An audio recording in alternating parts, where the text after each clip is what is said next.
Gaur Bhakta Vrinda. Hare Krishna, Krishna Krishna, Hare Hare, Hare Rama, Rama Rama, Hare Hare.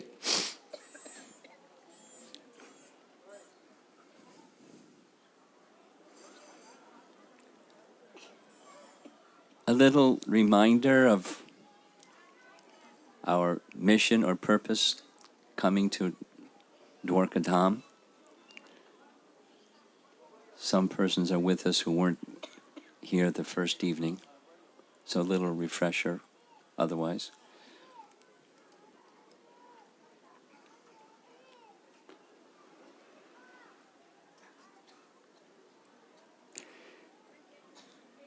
Referring to Bhaktivinoda Thakur's description in Navadvip Dham Mahatmya about the glories of Navadvip Dham,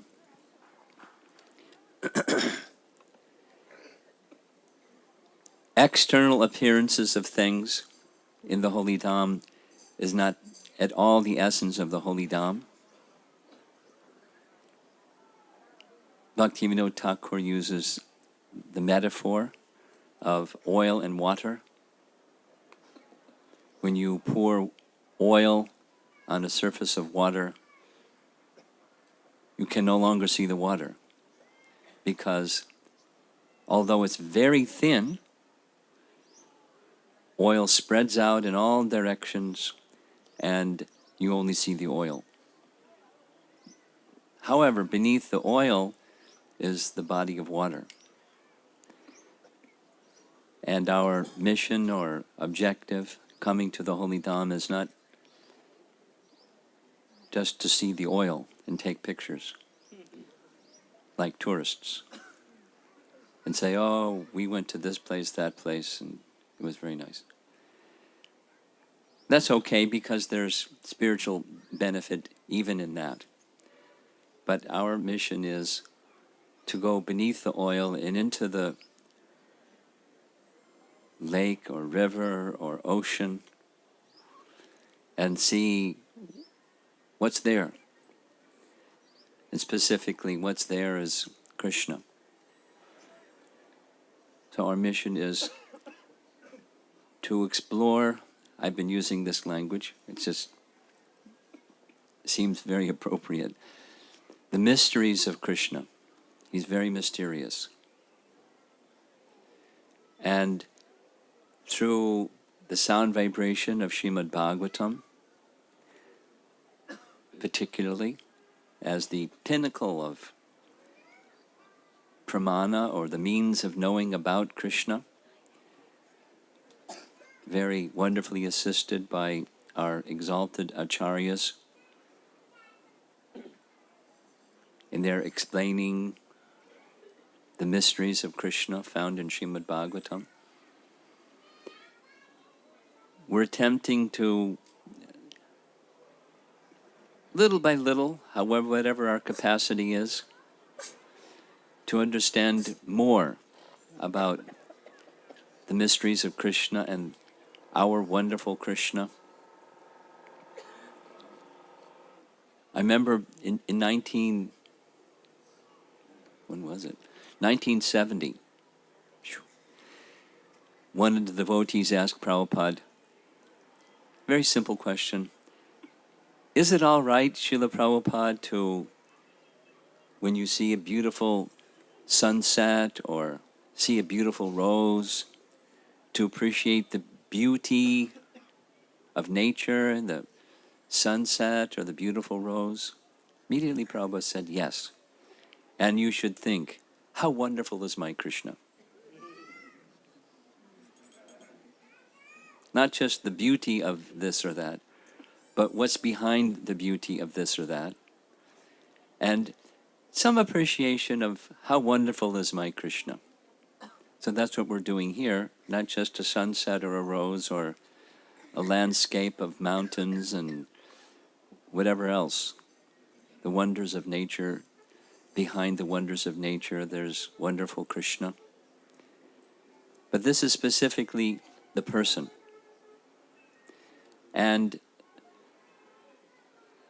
I'll also repeat something that has become part of my appreciation, is the Vedic aphorism, Shruti mantra statement that the absolute truth is rasa. Krishna is rasa. Krishna is an ocean that has no bottom. And as we go on, we'll find not only the variegatedness, essential variegatedness of rasa, of Krishna, but it's rasa that knows no limit. Everything in this world has limit, and even the taste or rasa that people have for material enjoyment, it certainly has its limit. And actually it's bitter, but because that's what's available, people consider it rasa.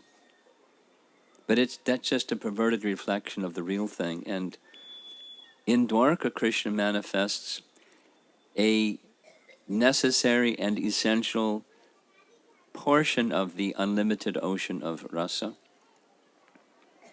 For those of you that were not with us that first evening, we made reference to two verses from first canto Bhagavatam. One is from Prayers of Queen Kunti, chapter 8, where Queen Kunti speaks of the wondrous Krishna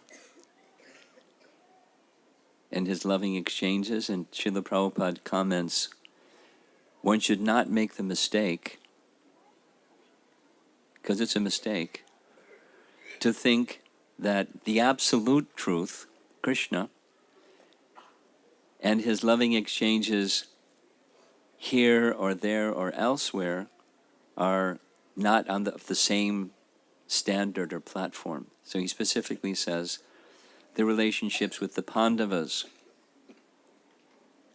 because Kunti is the mother of the Pandavas. The relationship with Kunti and the Pandavas is nothing less than the relationships of Krishna with the gopis. There, in the sense, there's difference and non-difference. He's emphasizing the non-difference.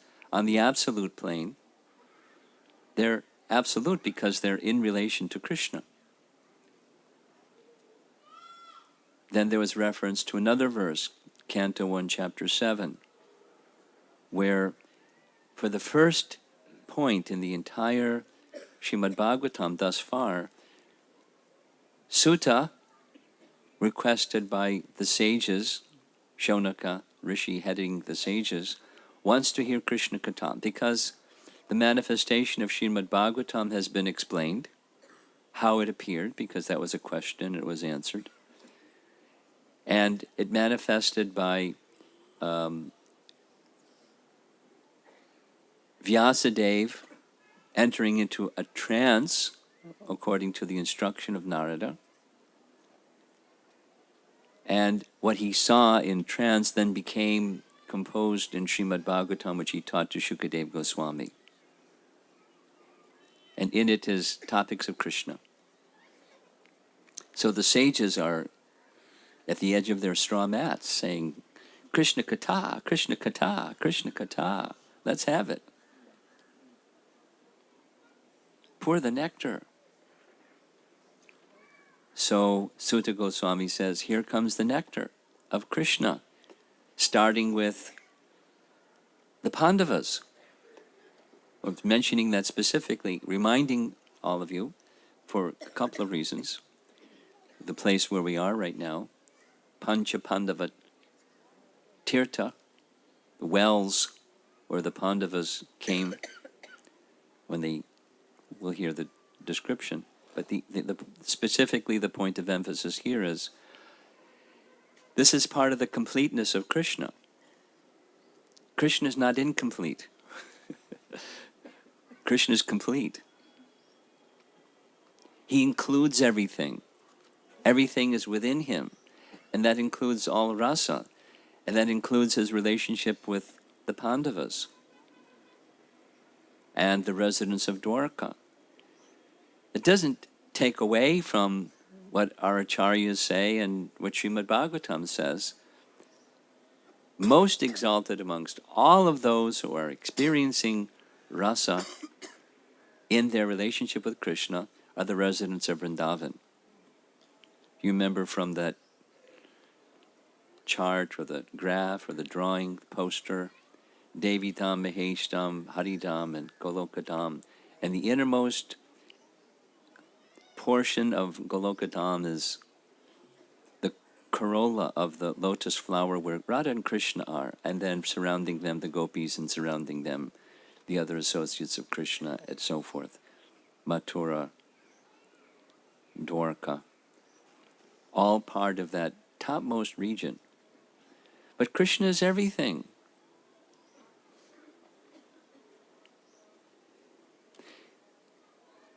Krishna is everything. We'll hear some more as we go forward. His dealings with Jarasandha, it's part of Krishna's everything. It's part of Krishna's kindness. He entered into this world as an ocean of kindness and gave his kindness to Jarasandha. Although externally it didn't look at all like kindness, it was kindness.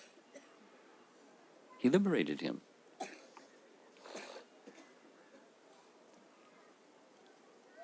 We'll hear some more. So just a reminder, that's our mission in coming here, is to fathom more and more by hearing and praying and appreciating how wonderful is Krishna and how he is an ocean of rasa that is not limited. An ocean that's not limited. It's not a material ocean because it's limited and it has a bottom. This ocean of rasa has no limit. And it's all emanating from Krishna. We heard about the wonderful deity of Guruvayur and the deity of Udupi and how they came from Dwaraka, and how many millions upon millions upon millions of pilgrims have become purified through contact with those deities that came from Dwaraka. And where does Dwaraka come from? It comes from Krishna. It's one of his parts of his eternal Dham, the center of which is Vrindavan. So it doesn't discount the glories of Vrindavan. At the same time, we shouldn't make the mistake, as Prabhupada warns us, to minimize Dwaraka or Mathura or the places of Krishna's eternal pastimes. It's part of the fullness of Krishna. It's part of the wonder of Krishna and his unlimitedness. And according to different rasas, persons experience love for Krishna in different ways, and Krishna reciprocates according to their regard for him, exactly as he says in Bhagavad Gita. And their love is pure. No mistake should be made. Their love is pure. And we honor that. So, amongst those who have such pure love for Krishna are the Pandavas. The Pandavas are eternal associates of Krishna. When Krishna appears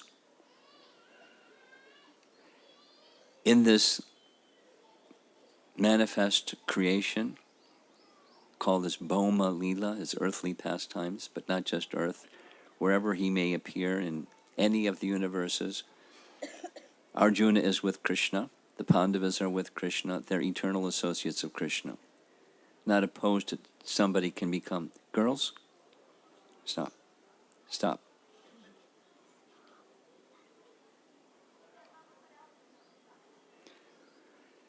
It's not that one can become Arjuna or become Kunti or become Devaki or something like that. They're eternal associates of Krishna.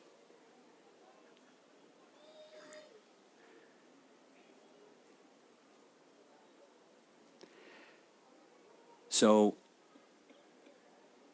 by the arrangement of the internal potency of the Supreme Lord, the Pandavas had to undergo difficulty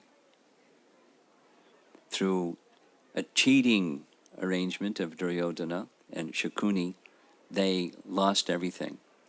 They lost their kingdom, they lost everything. And they were sent into exile. So one of the places they came to naturally, because they're pure devotees of Krishna, they came here to Krishna's place, Dwaraka. And while in Dwaraka, they came to this area. And while in this area, they were undergoing austerities and penances for to counteract their great misfortune. They're pure devotees. They don't need to do such things, but they were doing such things.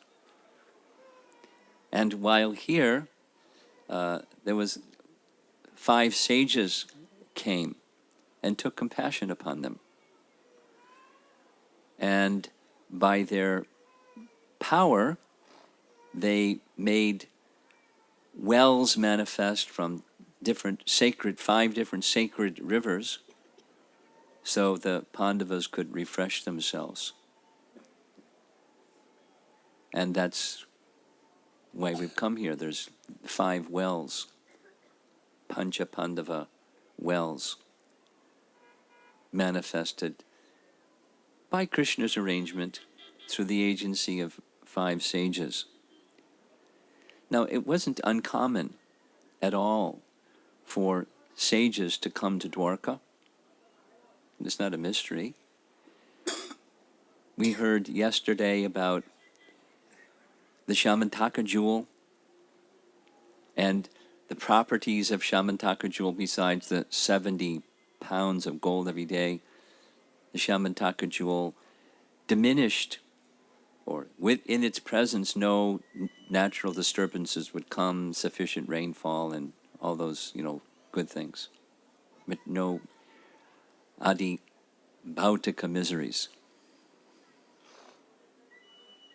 But when Akrura had gone from Vrindavan, and with him the Shamantaka jewel, the absence of both of them, by Leela Shakti, by Krishna's internal potencies arrangement, there was disturbances in Dwaraka. Now how can there be disturbances in Dwaraka? Our acharyas say, what to speak of the presence of Krishna, even one sage whose presence in some city or residential quarter, there's not going to be these ati bhautika miseries.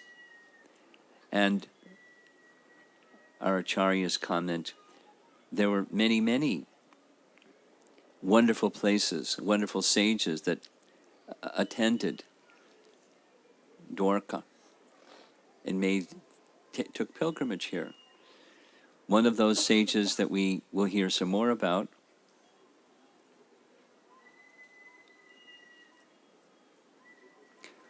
is Maitreya. Maitreya appears as the speaker of the 3rd, 4th, and 5th cantos, because Maitreya was present when Krishna spoke to Uddhava. Uddhava Gita, a major part of Srimad Bhagavatam, was spoken right in Dwaraka. We'll hear the details of the sequences of things. Maitreya was present because he was in Dwaraka. It just happened by circumstance or providential arrangement that he was hearing Krishna speak Uddhava Gita to Uddhava because he was in Dwaraka. So similarly, the 5 sages, Marichi, Atri, Angira,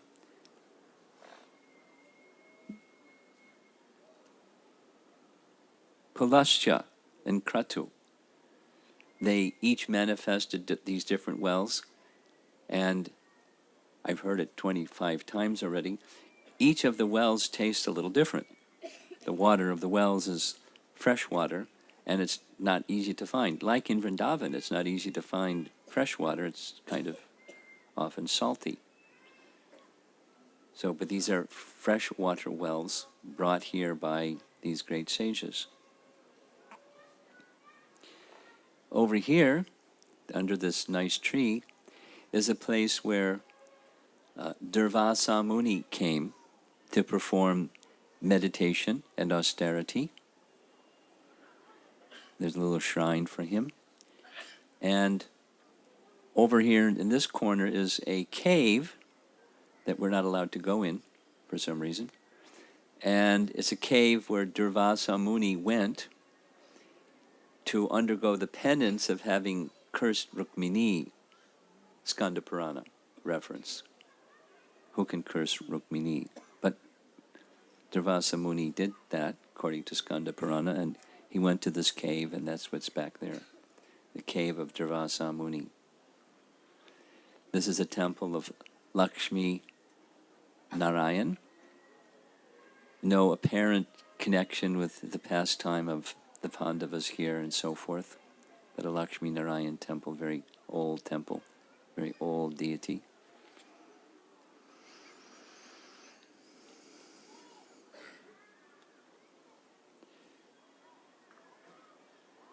There's another little place where it is said, now I have a question about this one myself, it's said it's the footprints of the Pandavas and the footprints of Kunti. Now, according to Srimad Bhagavatam, when the Pandavas went in exile, Kunti stayed at the house of Vidura. She didn't go with them. Draupadi went with them. But Kunti stayed at the house of Vidura. So I have my doubts about the footprints of Kunti for sure. Maybe she came, who knows. Footprints of the Pandavas. So the Pandavas also came here. And that's what this place represents.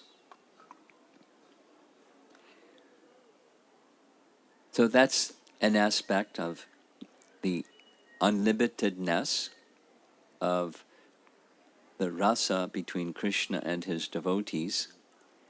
These devotees, the Pandavas, they primarily resided in Hastinapur. Krishna did a regular shuttle back and forth between Dwaraka and Hastinapur to be with the Pandavas and Kunti and Draupadi. So that's a certain flavor of rasa as part of the ocean of rasa, and it made its way, a little splash of it came over here to Dwaraka. Also Arjuna came when he was on that 1-year pilgrimage and saw Krishna's sister, Subhadra, and eventually married her, and then returned back to Hastinapur, or then it was Indraprastha, and that connection is also there. But so, back to the Dwaraka portion of the ocean of rasa of Krishna. We're going to discuss 3 things.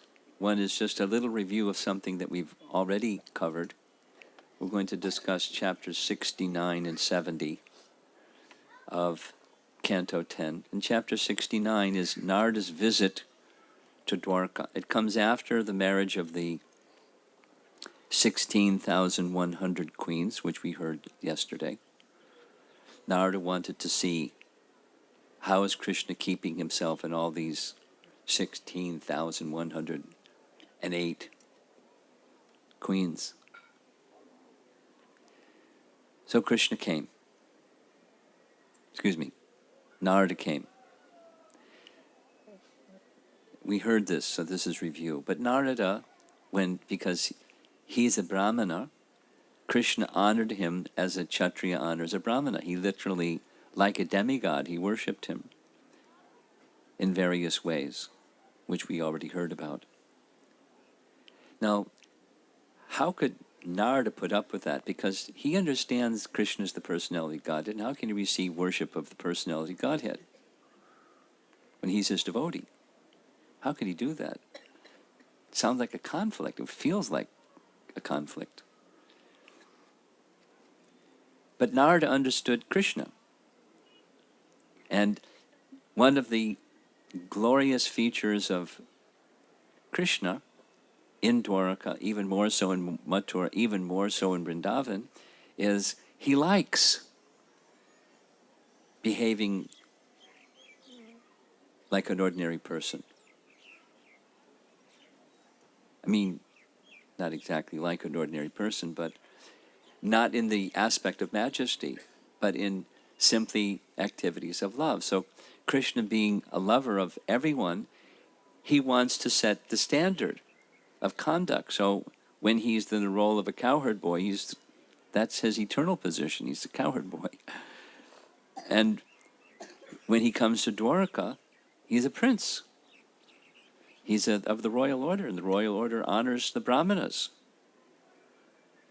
And we heard the reasons when Krishna received the messenger brahmana from Rukmini, how Krishna spoke about the qualities of a brahmana, why it is that he honors them the way that he honors them, and how to distinguish the qualities of a brahmana. We heard that nice description just by Krishna's asking questions of the brahmana. You know, like we would say, hey, how's it going? How's everything? That's a big question, how's everything? But he was very specific in terms of the qualification of the brahmana. So, Krishna honored Narada in that way, very wonderfully. And Narada's reply, after receiving the worship of his worshipable Lord, accepting that way because he understood Krishna, it was Krishna's pleasure to do that, to set a standard. He said, it's no surprise that you, the ruler of all worlds, shows friendship to all people, the demoniac kings, such as Jarasandha. And but it's equal friendship because it's for the well-being.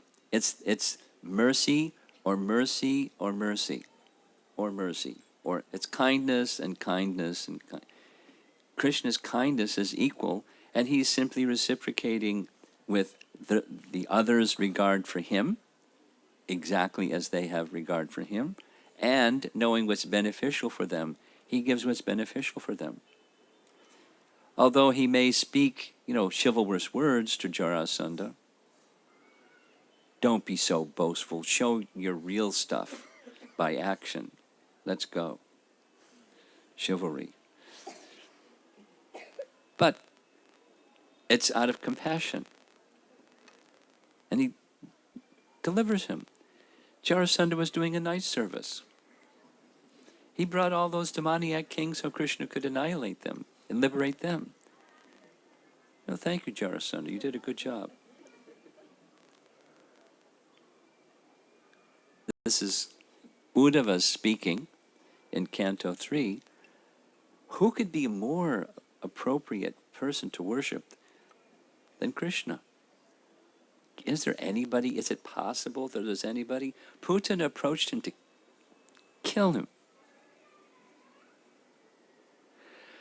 But she had some regard for Krishna as a mother has regard for a child.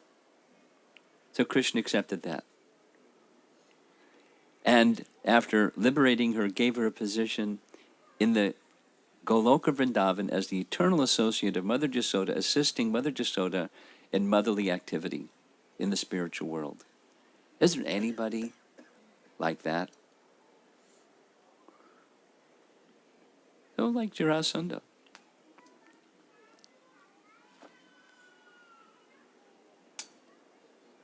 And Kamsa. So this is Narada's first words after being received by Krishna in Dwaraka.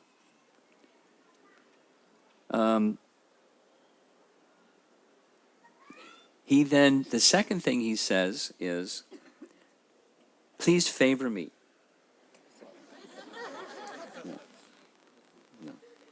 No. Please favor me, so that I may constantly think of you. as I travel about. He is a renunciate. It's his program. He goes here and there. Please grant me the power to remember you. Please grant me the power to remember you. That's a nice prayer. And this is a repeat, and it's worth repeating things because then it helps make it clear. By remembrance of Krishna, one receives Krishna's protection. Prahlad, his perfection out of the 9 stages of bhakti is remembrance, and just by remembering Krishna, he was protected. Queen Kunti speaks the same thing. By remembering Krishna, the difficulties came, we just remembered you, and you protected us. Draupadi, when being stripped naked in the public assembly, by remembrance of Krishna and calling out Krishna helplessly, Krishna protected. When Durvasa Muni came and his 60,000 followers, she had to feed him. She just remembered Krishna and called out Krishna. So it may not be so, cool for us how problems get resolved by remembering Krishna. Maybe not so dramatic. But Krishna's protection is there for one who remembers Krishna. It's just part of the loving rasa of Krishna and his devotees who remember him. It's the nature of Krishna. He's certainly worthy of our taking shelter of him.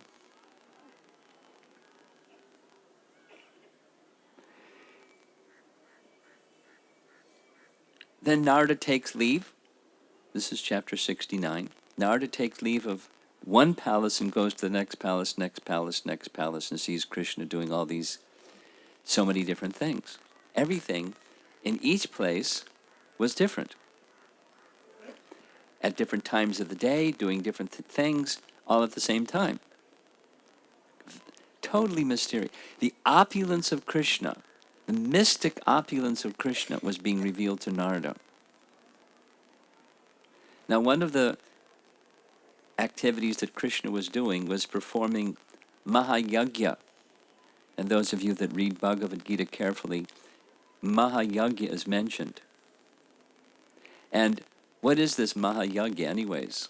Well, it's a procedure that householders, Krishna is in the role of a householder, householders are to perform. Because, I mentioned this previously, but inadvertently, when you're cooking, some living entities may be killed. When you're breathing, some living entities may be killed. When you're drinking water, some living entities may be killed. When you're walking, some living entities may be killed. So there's a Vedic procedure for Vedic householders to observe, called Mahayagya. And there's certain parts of that Mahayagya. 5 things. Reciting the Vedas, offering oblations into a sacrificial fire, waiting on guests, making offerings to the forefathers, offering to share one's food with living entities in general, part of the Mahayagya. So Krishna was observing that. This is part of his program that Narada was seeing Krishna do.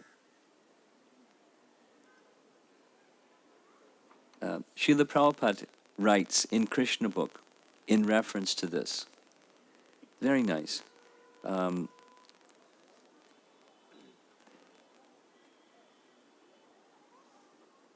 Pancha Suna, he calls, that it's enjoined for householders. Now, you become a Vaishnava, and the one act of dedicating everything unto Krishna. So if you're not a Vaishnava, you have to do these rituals. Otherwise, you're bound to the reactions of just having a body and living in household life.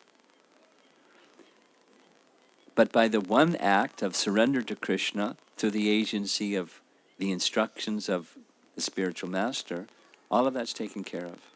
But these are specifically Prabhupada comments. These are for persons who don't have that position. Krishna is setting the standard. So don't worry, householders. All these other things are not required for you, unless you're not a Vaishnav. And if you're a Vaishnav, then it takes care.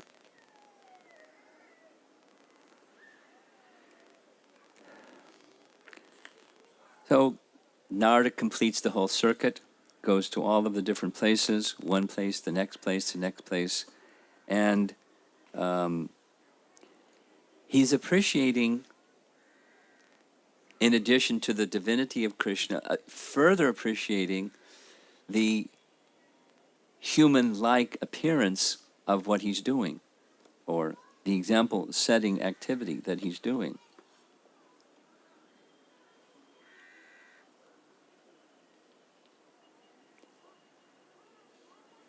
On the one hand, Narada is understanding Krishna's omniscience. On the other hand, he's understanding how he's, in one feature, setting example in his Dwaraka Leela. So he comes back to the first palace. This is where Rukmini is. And he says, I've now understood. I had some idea, but now I've understood the fullness, unlimitedness of your mystic powers.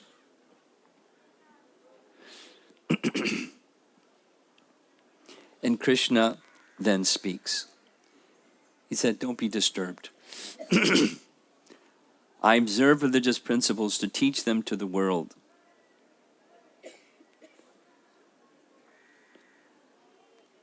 Narada Muni's mind is not disturbed, it's just awe.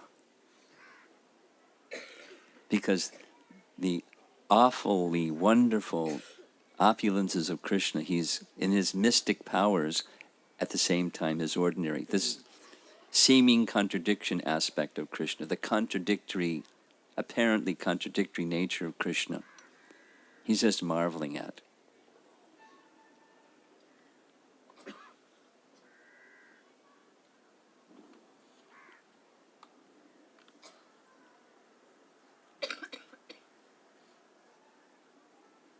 Yeah. Prabhupada's comment on this is, for those who have, he uses the words ordinary material life, ordinary household life, they're obliged to do these things. In Vedic culture. And Vedic culture persons do these things. I mean, it's very rare to find such people that do these things, but in Vedic times at least, people did these things. At the same time, Srila Prabhupada, according to the authorization of Scripture, made it very simple. Just surrender to Krishna, chant Hare Krishna. Now, it doesn't mean we don't have to be of good character, but these things are also to help good character, particularly to counteract the reaction of sins. But the holy name has that potency in itself. We shouldn't take it for granted or be forgetful of the culture from which the holy name comes. The holy name is at the top. And the other processes are help one get to the top. And exactly that's the message that Krishna is speaking. This is for people that aren't there. It's for the safety net is there so they can become purified from sins and eventually come to the stage of devotional service through the association of devotees. We'll hear more about this in relationship with King Nrga. Same point comes again. Vishwanath Chakravarti Thakur points out another very nice point, and that is ekena vapusha. What Narada saw, ekena vapu, one form. Same form, same form, same form, same form. Just like however many persons are assembled here right now, whatever the number is, how many super souls are there? There's one. Narada could understand, although there's these various forms of Krishna in his relationship with different queens, reciprocating according to their personality, it's one Krishna. Ekena vapusha. This is Krishna. We're hearing some of the mystery of Krishna through this Srimad Bhagavatam. And Ananya means no other, Vishayani, meaning specifically the forms of Narayana in Vaikuntha, they're also one, although unlimited Vaikuntha planets, one Narayana. But he doesn't do things that are worldly like. Ananya Vishayani, this is above Haridham. It's in Dwaraka, part of Golokadam. And he's doing things that seem worldly, although he's not. And it's an exhibition of his compassion. It's not that the Lord of Vaikuntha isn't compassionate, but Krishna exhibits even greater feature of compassion than the Lord of Vaikuntha by showing by example how worldly people can improve themselves and gradually qualify themselves to come to the stage of love for Krishna. So he acts in there's a purpose behind the acting in seemingly ordinary ways. One of them is for the benefit of others. Another is to conceal his divinity so that there's an increased amount of sweetness in the exchanges between Krishna and his devotees. While on the one hand, for example, the queens understand his divinity, on the other hand, he's behaving with them like an ordinary or a perfected householder.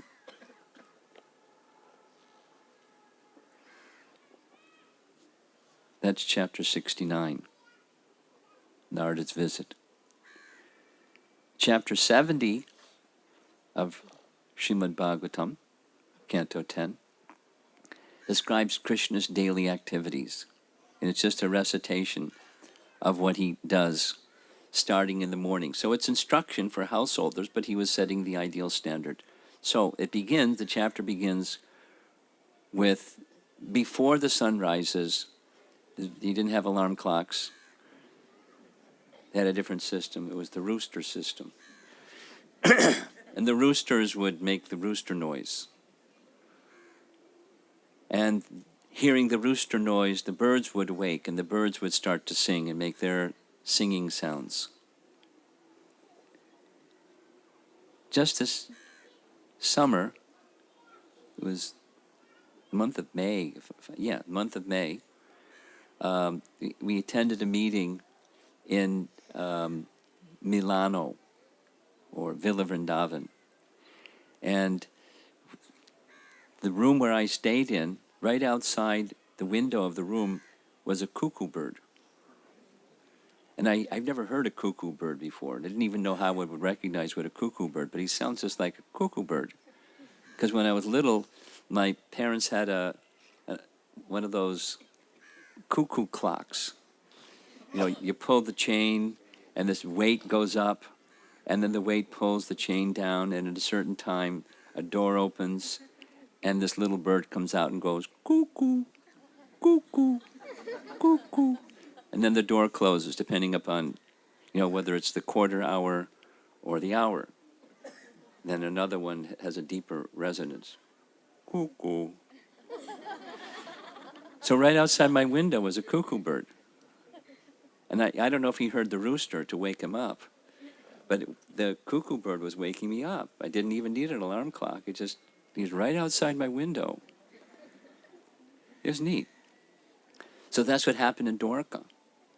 The rooster would do the rooster noise, and then the birds would do the bird noise, and Krishna would wake. Now, he's not like us. He's got a material body. He's got to give it some rest. But it's just a pastime. And when he woke up in the morning, pastime, then he left the side of his queens, and they were, Krishna's leaving the side of her queens. And then it describes the rituals that he would follow. So the first ritual that Krishna did was he touched water, and he called the name of Narayana. So for Vaishnavas, when we wake in the morning, we pay our obeisances to our spiritual master, and we call out the name of our Ishtadev, the worshipable deity of our life. Krishna then meditated upon the personality of Godhead. meditated on himself. This before he just brought his thoughts to, we call the name of our deity. Then he took his bath, and then after taking his bath, he dressed himself in fine clothing, upper and lower garments, and then he began his rituals. And this is before the sun has come up, so he did the before the sun comes up rituals, starting with the sacrificial fire, and following the sacrificial fire means chanting of various mantras, like, auspicious Purusha Sukta mantras about the Supreme Lord who is himself, Vedic mantras. And then he would chant Gayatri. Now, Krishna received Gayatri from Sandipani Muni because he was in the line of Kanva Muni. We'll hear some more about that when we get to Porbandar. Krishna received that Gayatri mantra from Kanva Muni, and he followed religiously as the sun was rising, worshipping the presiding personality of the sun's Surya Narayan, the personality of Godhead. And then, following the worship of the personality of Godhead, he offered prayers to the demigods and forefathers, who are all his expansions, giving them mercy. Then he would worship the elders, and then he would worship the brahmanas. And worship of the brahmanas is described this way. He had many cows. He had more cows than Nanda Maharaj had, because each day he would give series of 13,084 cows called a badva, and commonly 17 badvas. So 17 times 13,084 comes to 14 lakhs, or 1,400,000 cows each day. Now you have no surprise there's so many cows here in Dwaraka. So many cows Krishna had. And the cows had silver plates on their hooves. They had golden tips on their horns. They were decorated with pearl necklaces. Think of Krishna's pastime, the pearl pastime in Vrindavan. But Krishna showed the fullness of this opulence, and he didn't grow them from a pearl tree. Pearl necklaces on each of the cows, and colorful decorated silk cloth over their back, and gave them in charity to the brahmanas. Not only he gave the charity to the brahmanas, but he gave rice and clothing and ornaments and jewels, and depending upon their situation, he would give them so many things. Furniture and homes, and he had a big warehouse.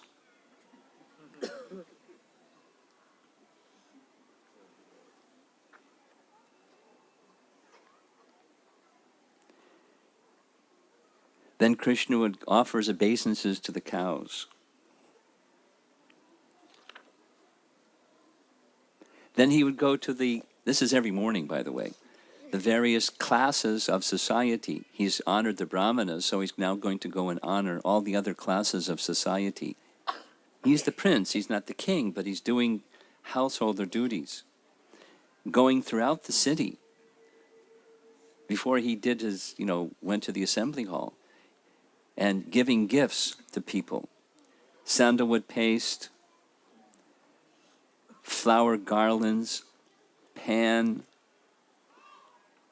And after giving to everyone, he would take some of these items himself. Now it's time to go to the assembly hall. Dwaraka brought the horses and the chariot and ready to go. holding very beautifully, holding the hand of his chariot driver Dwaraka, Krishna got on the chariot, smiling. The queens and the ladies of Dwaraka are up on the rooftops, seeing Krishna depart to go to the Sudharma assembly hall, feeling separation from Krishna. And Krishna knows their feelings, but one of his opulences is renunciation. He goes anyway. And then he gets out of the chariot, and all of the other chariots carrying other Krishnas, unseen by the other chariot drivers and by the other citizens, that there's even other chariots and other Krishnas, come together into one Krishna, enter the assembly hall.